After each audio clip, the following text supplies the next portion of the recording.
ए डुडुली तू खाइबू खाइबू सତରେ ଖାଇବୁ। ହ୍ୟାଲୋ ମା ଜୟ ଜଗା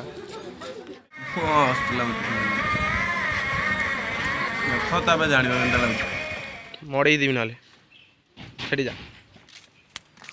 ହ୍ୟାଲୋ ହାଏ ନମସ୍କାର ଜୟ ଜଗନ୍ନାଥ ମୁଁ ସୌମ୍ୟ ଆପଣଙ୍କୁ ସ୍ୱାଗତ କରୁଛି ମୋ ୟୁଟ୍ୟୁବ୍ ଚ୍ୟାନେଲ୍କୁ। ଆଜି ତ ସଂକ୍ରାନ୍ତି ଶୋଇକି ଉଠିଲୁ କ'ଣ କରିବା ଧମାକା କରିବା ବୁଲାବୁଲି କେନ୍ତା କ'ଣ ଗୋଟେ କରିବା ଆଉ। ସକାଳୁ ଏତେ କୁହୁଡ଼ି ପଡ଼ିଛି ଯେ ଦେଖ କି କୁହୁଡ଼ି କୁହୁଡ଼ି କୁହୁଡ଼ି ଖାଲି କୁହୁଡ଼ି କ'ଣ କରିବା କ'ଣ ନାହିଁ ତ ଜଣା ନାହିଁ।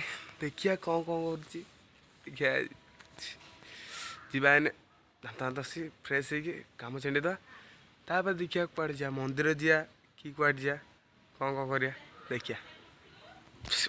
ବୋଉ କହିଲା ଚୁଡ଼ା କଦଳୀ ଟିକେ ଖାଇଦେ ଭଲ ସକାଳୁ ଚୁଡ଼ା କଦଳୀ ଖାଇଦେ ଭଲ। ତୁ ଖାଇବୁ ଏ ଡୁଡୁଲି ତୁ ଖାଇବୁ ଖାଇବୁ ସତରେ ଖାଇବୁ କେତେ ଖାଇବୁ ଲୋ କେତେ ଖାଇବୁ ଏତେ ଏ ଡୁଡୁଲି ଡୁଡୁଲି ଡୁଡୁଲି ଡୁଡୁଲି ଡୁଡୁଲି ଖାଇବୁ ଖାଇବୁ ଖାଇବୁନି ନା କିଛି ଜାଣିନଥିବ।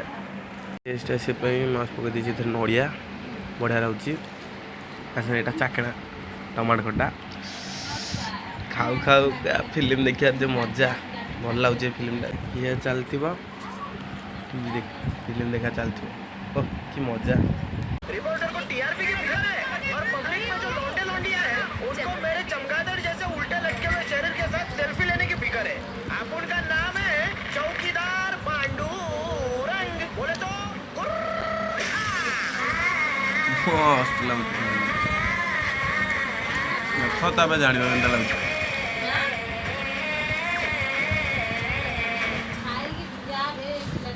ଖରାରେ ଆସିକି ବେଲ ବାଣ ପିଇଲେ କି ମଜା।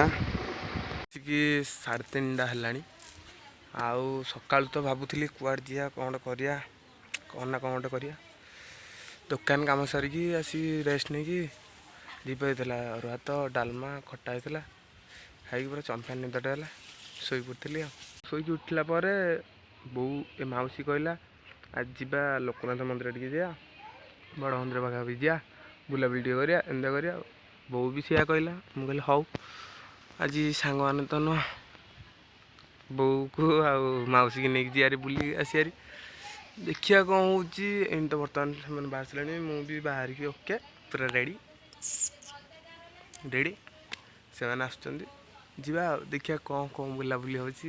ସଂକ୍ରାନ୍ତି ତ ଦିନ ସାରା କିଛି ହେଲାନି ଏନେ କ'ଣ ହେଉଛି ଦେଖିବା ଆଉ। ମଡ଼େଇ ଦେବି ନହେଲେ ସେଠି ଯା। ବାହାରେ ଅପେକ୍ଷା କରୁଛି ଗାଡ଼ି ପାଖରେ ସେମାନେ ଘରୁ ବାହାରୁଛନ୍ତି ଏତେ ସମୟ ଲେଟ୍ କରୁଛନ୍ତି ଆଉ ମନ୍ଦିର ଠିକ୍ ଯିବୁ ବଡ଼ ମନ୍ଦିର ଆଗ ଏତେ ସମୟ ଲେଟ୍ କ'ଣ ହେଉଛି ଲେଟ୍ କ'ଣ କରୁଛ ଲେଟ୍ କରନି ବାବା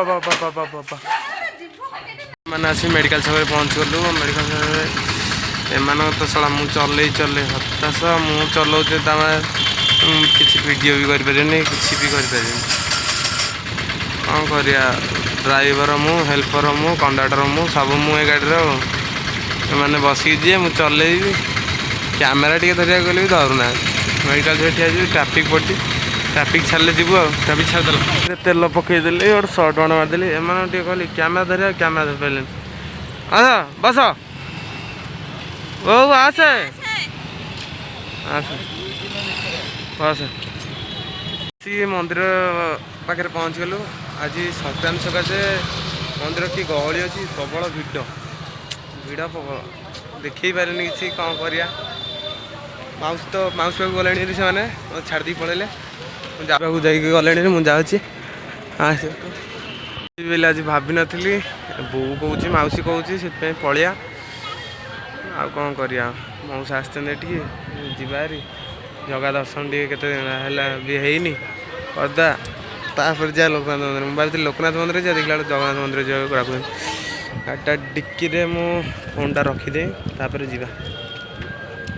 ଘଣ୍ଟାଟେ ପରେ ଜଗା ଦର୍ଶନ ସରିଲା ଅବଢ଼ା ଟିକେ ଖିଆ ହେଲା ଆଉ କ'ଣ ସେମିତିଆ ଗହଳି ପ୍ରବଳ ଗହଳି ହେଇଥିଲା। ମୁଁ ମାଉସୀ ପୁଅକୁ ଧରିଲି ନହେଲେ ଚିପି ଚାପି ହେଇଥାନ୍ତି ତାକୁ ନେଇକି ଗଲି ଆଉ କ'ଣ କରିବା। ଯାହା ଯେମିତି ଟିକେ ମଜାମସ୍ତି ତ ନୁହଁ ଘର ଲୋକଙ୍କ ସାଙ୍ଗେ ଯାଇଥିଲି ମଜାମସ୍ତି କ'ଣ କରିବି ସିମ୍ପୁଲି ଗଲି ଆଇଲି ଆଉ କିଛି କରିପାରିବିନି ତ ଭକୁଆ ଭଲ ଲାଗିଲା। ଜଗନ୍ନାଥ ଦର୍ଶନ କେତେ ଦିନ ହେଲା ହେଇନଥିଲା ହେଲା। ଆଉ କ'ଣ ସେ ଗୋଟେ କାରଣ ସକାଶେ ଗୋଟେ ପ୍ରୋବ୍ଲେମ୍ ହେଇଗଲା। ପ୍ରୋବ୍ଲେମ୍ ସକାଶେ ଆଉ ଲୋକନାଥ ମନ୍ଦିର ଯାଇପାରିଲୁନି। ଦେଖିବା ଆଉ କେତେବେଳେ ଯିବା ଆଉ। ସେମାନେ ଏବେ ବୋଉ ଆଉ ଗୋଟେ ମାଉସୀ ଆଇଲାରି ବେଲିଆ ସିଏ ସେଥିପାଇଁ ଏବେ ସେମାନେ ଟିକେ ବୁଲିବାକୁ ଯିବେ। ମୁଁ ଭକୁଆ ଘରୁ ବାଧ୍ୟ ଡ୍ୟୁଟି ଧରିଦେଲେ ମୁଁ ଘରକୁ ଯିବି ହେଲେ ସେ ଟିକେ ସମୁଦ୍ର କୂଳ ଯିବେ, ସିଏ ଟିକେ ଯିବେ ସ୍ୱର୍ଗଦ୍ୱାର ସବୁଆଡ଼େ ଟିକେ ବୁଲାବୁଲି କରିବାକୁ ଯିବେ। ମୁଁ ଏଇନେ ଘରକୁ ଯିବି ଆଉ କ'ଣ କରିବି, କାମ ଧନ୍ଦା ସମସ୍ତେ ଖାଲି ଏକା ଏକା ସେମାନେ ପଳେଇଲେଣି। ମୁଁ ଯାଉଛି ଘରକୁ ଚାଲି। ଏଠୁ ଜଗନ୍ନାଥ ମନ୍ଦିରରେ କେତେ ଲୋକ ଗହଳି ହେଇଥିବେ, ବାହାର ଗହଳିରୁ ଜାଣିପାରିବେ ମନକୁ ଭିତରେ କେତେ ଗହଳି। ସଂକ୍ରାନ୍ତି ସକାଶେ ଲୋକ ବହୁତ ଜାଗାରୁ ବୁଲିବାକୁ ଆସିଛନ୍ତି ଜଗନ୍ନାଥ ଦର୍ଶନ। ଆଜି କିନ୍ତୁ ଦର୍ଶନ ହେଲା ଖୋଲା ଦର୍ଶନ, ପାଖାପାଖି ଛାଡ଼ିଲେ ଭଲ ଲାଗିଲା। ସେତିକି ହିଁ ଦରକାର, ଆଉ କ'ଣ ଦରକାର। ସବୁଠୁ ବଡ଼ ପ୍ରୋବ୍ଲେମ୍ ହେଉଛି ଏଇଆ କି ଗାଡ଼ି ରଖିବାଟା ଅସୁବିଧା। ମୁଁ ତ ଗାଡ଼ି ଏଇଠି ଇଏ କରିଦେଇଛି, ଲୋକ ତ ଗହଳି ଜାମ୍ ହେଇଯାଇଛି। ପୁଣି ହେଲେ କିଏ ନା କିଏ ଗୋଟେ ଗାଡ଼ି କରିବ। ପୁଣି ଥରେ ଗୋଟେ ଜାଣିବାକୁ ମିଳିଲା ଯେ ଗୋଟେ ଶ୍ଵେତଗଙ୍ଗାଠି ଗୋଟେ ଆଳତୀ ହେଉଛି ସାଇ ଭାଇ ଅନୁଷ୍ଠାନ ତରଫରୁ, ସେଠିକି ଡାକିଛନ୍ତି। ବର୍ତ୍ତମାନ ତ ଆମେ ଯାଉଛୁ, ସୁଶୀଲ ମୋର ଯାଉଛୁ, ଦେଖିବା କ'ଣ ଚାଲିଛି ଶ୍ଵେତଗଙ୍ଗା ଆଳତୀ, ଦେଖିବା କ'ଣ ସେଠି ହେଉଛି। କିଛି ସମୟ ତଳେ ଆସିଥିଲି, ପୁଣି ଘରକୁ ଗଲି, ଘରକୁ ପୁଣି ଆଇଲି। ଜାଣିଥିଲେ ମୁଁ ଏଇଠି ରହିଥାନ୍ତି, ଅଯଥାରେ ଖାଲି ଗଲି ଆଇଲି।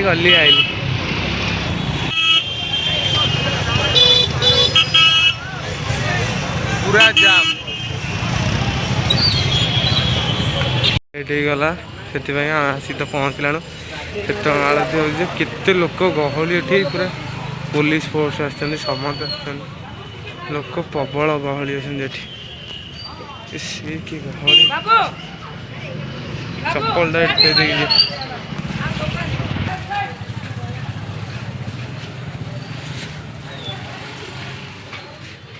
ଶ୍ଵେତଗଙ୍ଗା। ଭାଇ ଗଲେ କୁଆଡ଼େ, ଭାଇ ଟିକେ କଲ୍ କରିବ। କେତେ ଲୋକ ହେଇଛନ୍ତି।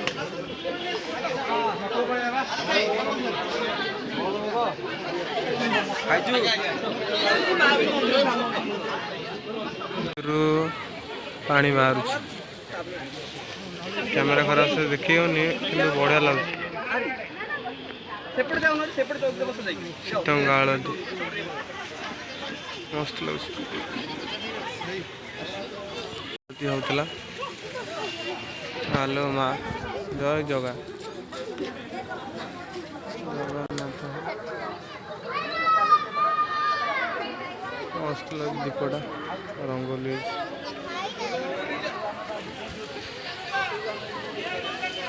ଏଗୁଡ଼ା ସବୁଠୁ ବଢ଼ିଆ ଆଟ୍ରାକ୍ସନ୍ ଲାଗୁଛି।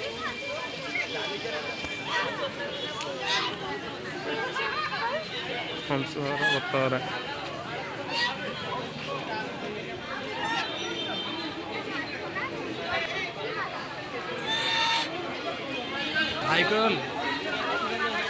ଏଇଟା ଥିଲା ଶ୍ଵେତଗଙ୍ଗାର ଭିଉ। ଚାରିଆଡ଼େ ଲାଇଟ୍ ପୁରା ଆଲୋକିତ କରାଯାଇଛି। ଟୋଟାଲ ଭିଉ ଶ୍ଵେତଗଙ୍ଗା ଆଳତୀର ଷ୍ଟେଜଟା। ପୁଣି ଭାଇ କହିଲେ କ'ଣ ଇଆଡ଼େ କୁଆଡ଼େ ଗୋଟେ ଯିବା।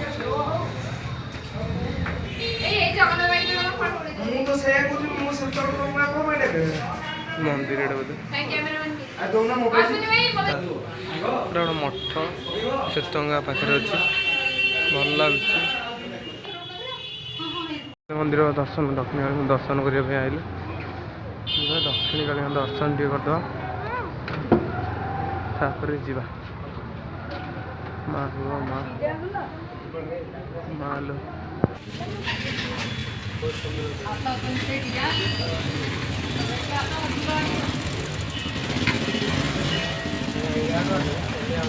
ଦର୍ଶନ କରି ମନ ଶାନ୍ତି ହେଇଗଲା। କେତେବେଳେ ଦକ୍ଷିଣକାଳୀ ଆସନ୍ତୁ, ଜାଣିପାରିବେ କେତେ ଖୁସି ଲାଗୁଛି, କେତେ ଭିତରକୁ ମୋବାଇଲ ଆଲାଉ ନାହିଁ, ସେଥିପାଇଁ ମୋବାଇଲ ଦେଖେଇ ପାରିଲିନି, ଅନଲାଇନ୍ ଦେଖେଇଥାନ୍ତି। ଏ ଥିଲା ମନ୍ଦିର ଭିଉ। ଶାନ୍ତି ମନ ଶାନ୍ତି ହେଇଯିବ। ମାଆକୁ ଯାହା ମାଗିଥିବ ମିଳିବା ସିଓର। କହିଥିଲି ଏବେ ବି କହୁଛି, ପୁଣି ଥରେ କହୁଛି, ଭିଡ଼ିଓଟି ଭଲ ଲାଗିଲେ ଲାଇକ୍ ସବସ୍କ୍ରାଇବ୍ କରିଦେବେ, ଭଲ ଲାଗିଲେ କମେଣ୍ଟ ଟିକେ ବି କରିଦେବେ। ରହିଲି, ଜୟ ଜଗନ୍ନାଥ। ପୁଣି ଦେଖା ହେବା ଆଉ ଗୋଟେ ନୂଆ ଫ୍ରେଶ୍ ବ୍ଲଗ୍ରେ।